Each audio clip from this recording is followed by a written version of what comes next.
एबे भत्ता हिताधिकारी आसला बड़ खबर। तेज जो बयस 60 वर्ष अधिक 80 वर्ष कम तो सही हिताधिकारी को केवे मिल भत्ता टंका 3000। तो एने कौन बड़ खबर रही जाना पूर्व आप चैनल को प्रथम थरक आसते चैनल को सब्सक्राइब कर पाखे आसता बेल आइकन को ऑल बटन सेट करने सहित वीडियो हेल्पफुल होते निहत भाव वीडियो को लाइक करी डिस्क्रिप्शन टेलीग्राम चैनल लिंक अच्छी जाकि जन जातु हाँ निहत भाव चैनल को सब्सक्राइब करने सहित कमेंट बॉक्स आसुवा हाइप ऑप्शन पर क्लिक करूँ। तो देखो ऑल ओडिशा भत्ता महोत्सव तरफ एपर्यंत जहाँ भी सूचना रही आगु कैबिनेट बैठक रही जहाँकि सेप्टेम्बर 18 तारिख तो से कैबिनेट बैठक में भत्ता टंका वृद्धि को नहीं आलोचना कर विशेष सूत्र खबर मिली। अंपटे विरोधी दल शासक दल को प्रश्न करेंगे कि आपड़ तो कहते भत्ता टंका 3000 हेबो बोली हेले एपर्यंत कौन जो बयस 60 वर्ष अधिक 80 वर्ष कम तो से एपर्यंत कौन भत्ता टंका 3000 को वृद्धि होनी तो यह नहीं शासक दल कौन प्रश्न कर उत्तर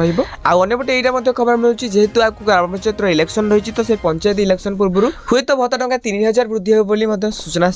आल ओडिशा भत्ता महोत्सव तरफ खबर आसुची कि कैबिनेट बैठक पर से भत्ता टंका न वृद्धि हुए तो यही आंदोलन हो कि जहाद्वारा कि बीजेपी गवर्नमेंट जो अच्छा सरकार तो निहत भाव प्रभाव पड़ो तो ये जहाँ भी अपडेट आसो आपको जनइबी। तो जानापी आम चैनल को प्रथम थरक आसते चैनल को सब्सक्राइब करूँ। हाँ ये वीडियो कौन देखुं निहत भाव कमेंट बॉक्स में कमेंट करूँ।